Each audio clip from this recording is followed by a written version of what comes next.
In the headlines, police and NDLEA recapture 2 inmates of Kuje Correctional Center in Niger and Nasarawa State. High Court issues new directions to hold virtual hearings of cases on elections. APC governors visit President Buhari in Daura, praise Tinubu Shettima ticket. And away from Nigeria, Twitter fires back, orders Musk to comply to obligations under agreement. Hello and welcome to Trust News Update. I am Ayuba Ilya. Thank you for joining.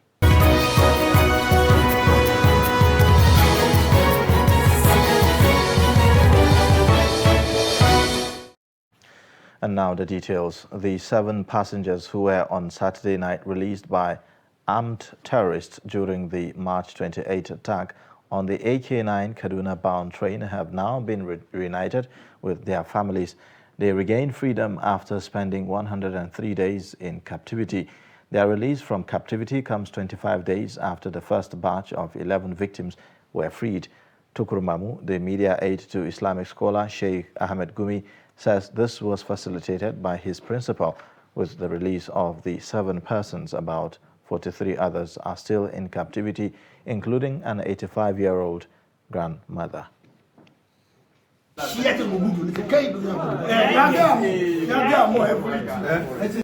and foremost,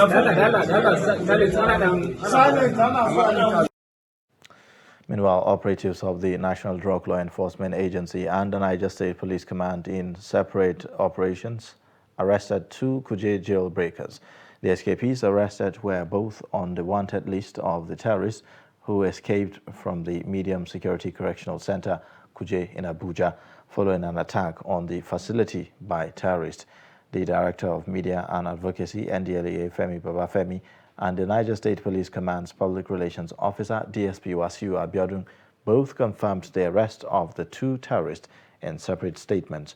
The 2 recaptured escapees are identified as Kazim Murtala and Hassan Hassan. Abiodun said that the inmate confessed during interrogation that he escaped from the Kuje Custodial Center during the attack, where he was serving a jail term for the past 2 years after conviction for an offense he committed. He said the inmate has been transferred to the custodial center on the orders of the Niger State Commissioner of Police, Monday Bala Kurias. Now, the Akwa Ibom State Police Command said its operatives are on the trail of a roadside petrol dealer in the university town in Oruk Anam, local government area of the state.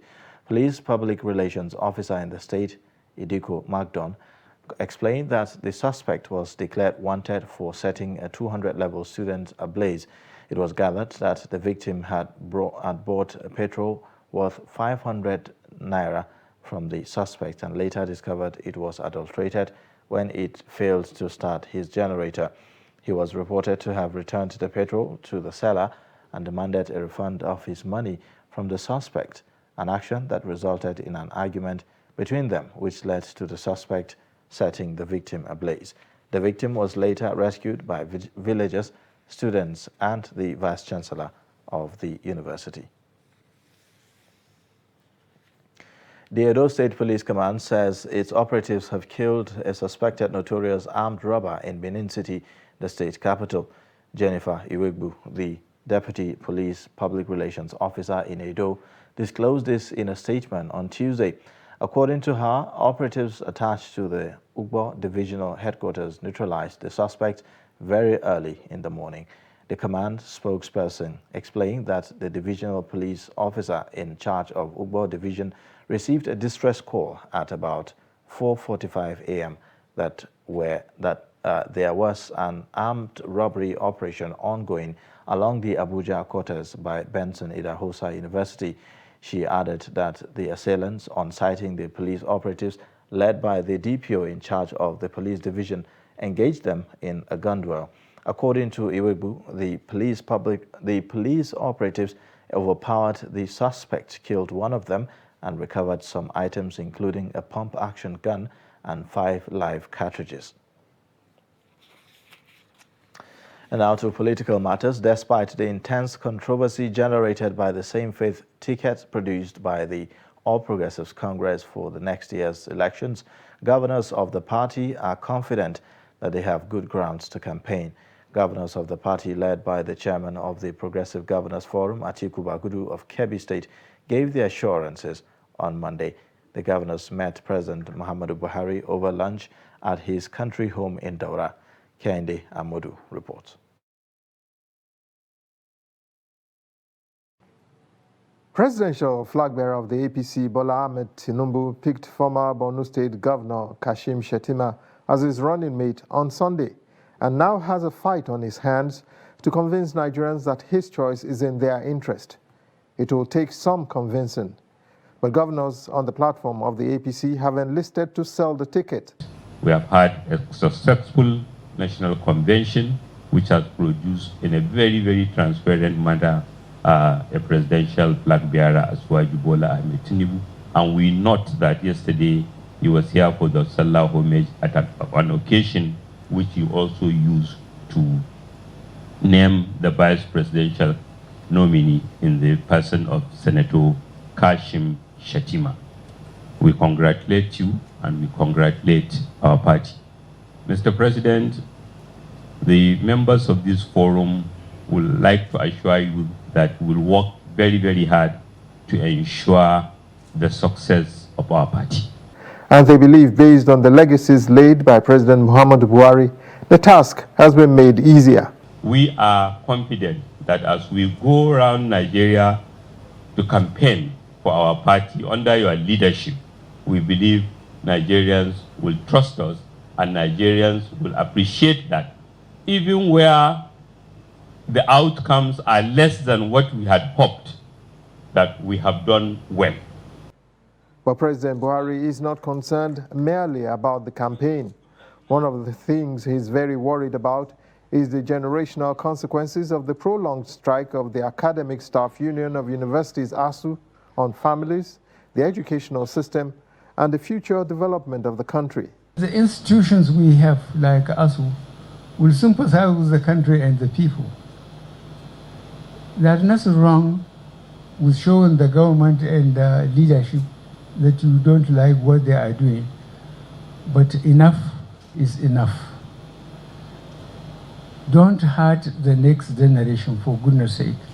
So those of you who have friends that are teachers and influential or even not influential, please persuade them to go back to classes.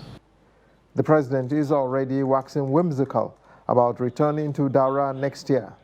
He says he's eager to go, admits it has been tough, and wishes the person coming after him the very best.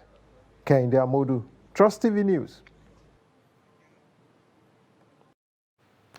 The Speaker of the House of Representatives, Femi Gbajabiamila, has described the choice of Senator Kashim Shettima as the running mate of the presidential candidate of the APC, Asiwaju Bola Ahmed Tinubu, as a wise decision.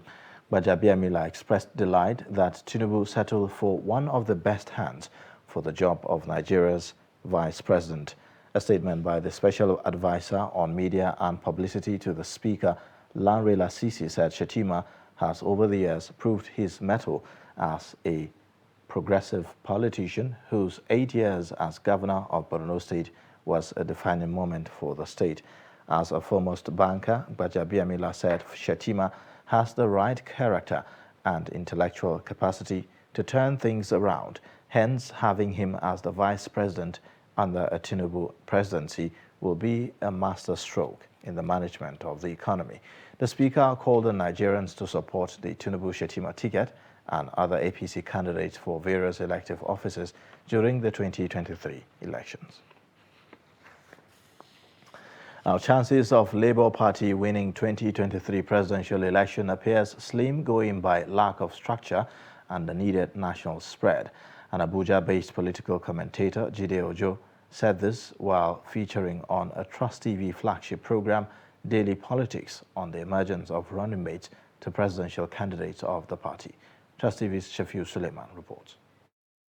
Labour Party presidential candidate Peter Obi had picked Senator Yusuf Baba Ahmed as his running mate. Jide Ojo is of the opinion that the Obi-Datti ticket is a winnable one, with the pairing of a technocrat and an academic, but will likely be hindered by lack of solid political structure at various levels to market the candidates. Obi is like a rolling stone. Move from APGA to PDP, from PDP to Labour Party. Buhari, with all his court followership in northern Nigeria, and go and check the records of Buhari from 2003. He already have name recognition pan-Nigeria. Former head of state. Buhari could not win in 2003, in 2007, in 2011, until 2015.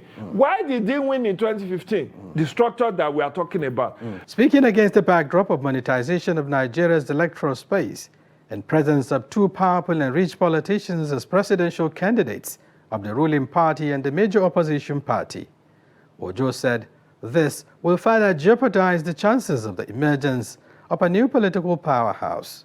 When you bring technocrats, people who are called politicians will tell you, this is us.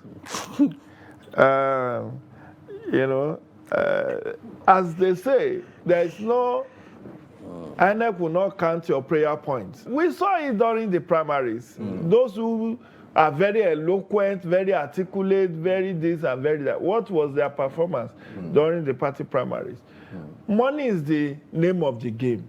Can these people spend APC or PDP? The build-up to the 2023 elections is seeing unprecedented youth interest in the country's electoral participation, which is triggered by mass mobilization by other political parties, threatening to change the political landscape, which is expected to increase the turnout of voters. Shapir Suleiman, Trust TV News, Abuja. In the meantime, the Inspector General of Police, Usman Alkali Baba, has deployed senior police officers for the July 16 governorship election in Osun State, promising tight security for the exercise. In a similar vein, the IGP has taken a tour of Osun ahead of the 2022 Osun gubernatorial election scheduled to hold on 16th of July 2022.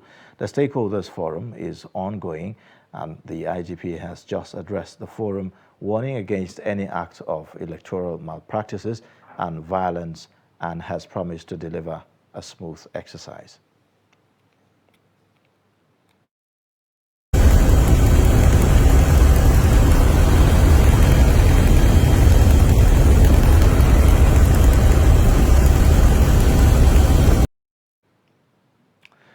The Federal High Court has issued new practice directions that allows for virtual hearing of cases and electronic service of notices on lawyers. This is to provide for a fair, impartial and expeditious determination of pre-election cases. The new practice directions, which was issued by the Chief Judge of the Court, Justice John Soho, forbade judges from granting more than 2 adjournments to any party in an election dispute. It also provided that interlocutory issues touching on the jurisdiction of the court shall be suspended and delivered at the stage of final judgment. You're watching Trust News Update. Coming up after the break. Barricades seen as property owners protest non-payment of compensation. Details and more shortly.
Welcome back. Here is a recap of our top stories.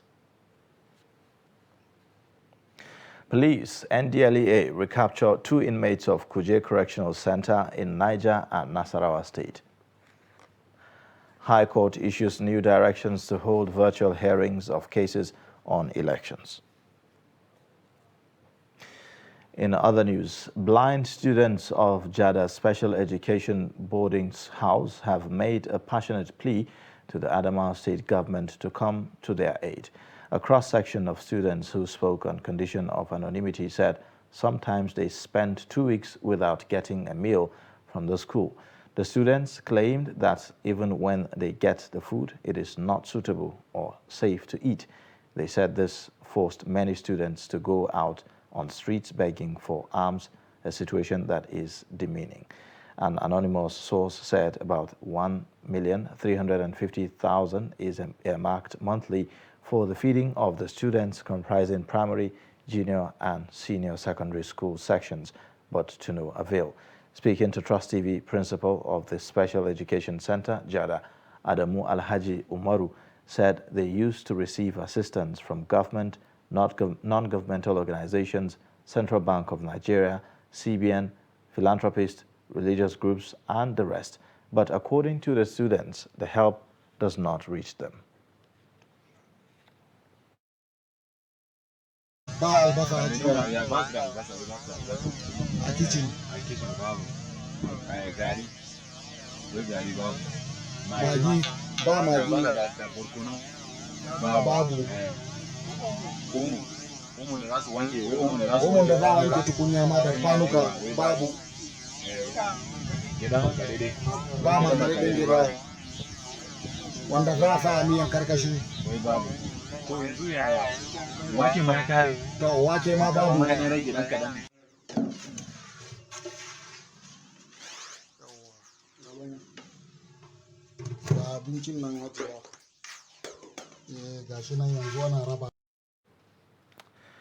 Property owners whose buildings were demolished by Osun State government during road construction 9 years ago on Monday morning barricaded the entrance of the Osun State government house in Osogbo, the state capital, to demand their compensation.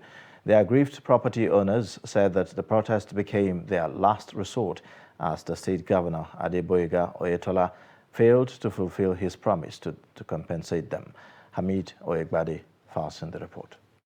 Over 600 shops and houses located along Old Garage, MDS Market and Fakunle areas in Osogbo, Osun State capital, were demolished by the state government in 2013 to make way for construction. It was during the administration of former Governor Rauf Agberebeshola, who is now the Minister of Interior. Officials of the Ministry of Lands and Physical Planning carried out enumeration and valuation of the affected properties and commenced the process for payment of compensation to the owners of the buildings, but they were not paid till the end of Aregbesolah's administration. The incumbent governor, Adeboyega Oyetola, who was Aregbesolah's chief of staff, assured those affected that they will be paid, but he is yet to fulfill his promise. Speaking on behalf of others, Alhaja Ashola Adefunke said many of the landlords have died while many are sick and need money for treatment. She appealed to the governor to pay them without further delay. We are here to demand our compensation. Before the demolition, they carried out valuation and promised to pay us, but they didn't. Aregbesola begged us and assured us that he would pay, but he deceived us. When Oyetola became governor, he told us that he would pay our compensation, but he didn't. That's why we are here today. Another property owner, Mrs. Funke Afolabi, said the businesses of the affected property owners suffer serious setback, adding that they are yet to recover.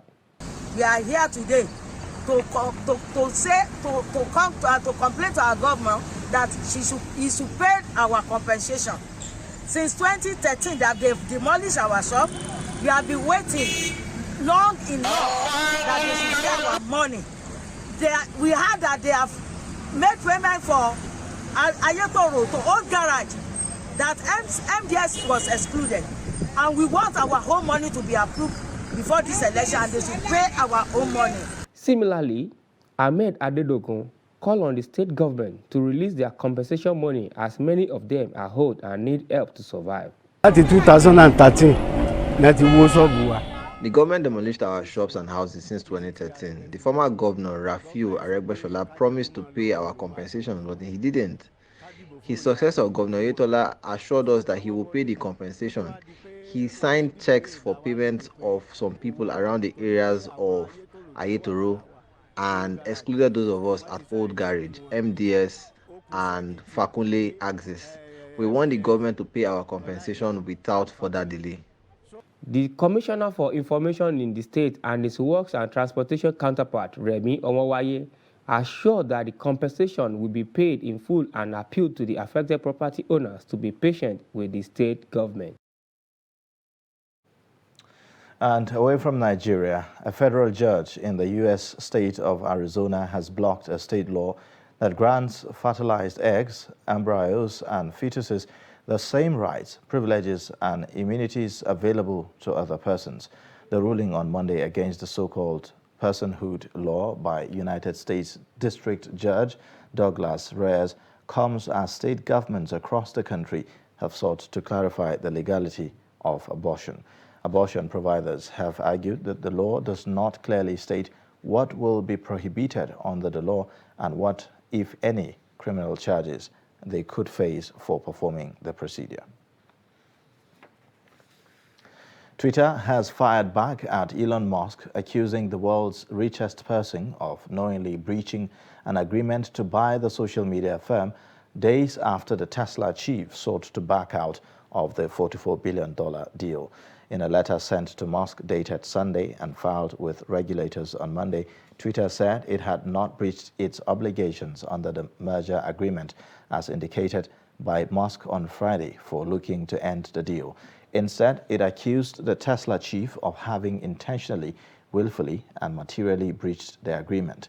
In the letter, Twitter said that the deal was not terminated, adding that Twitter demands that Mr. Musk and other Musk parties comply with their obligations under the agreement, including their obligations to use their respective reasonable best efforts to consummate and make effective the transactions contemplated by the agreement. The company has planned to sue Musk to force him to complete the deal, a threat he laughed off on Monday when he sent a series of tweets joking about Twitter and its threat to enforce the agreement in court. Twitter plans to file a lawsuit early this week in Delaware. Now, the United Nations Security Council looks set to continue crucial cross-border aid to millions of people in northwestern Syria until January, according to diplomats, after days of wrangling with Russia over the huge operation. The 15-member Security Council is expected to vote on the draft resolution for a 6-month extension put forward by Ireland and Norway, and echoing a Russian text on Tuesday. And in sports news, England produced a sensational record-breaking performance to stun rivals Norway as they progressed to the knockout stages of the European Women's Championship as group winners. Britain was treated to a memorable night as England broke their own tournament record to win 8-0 in what was perceived to be their biggest test of the group stages.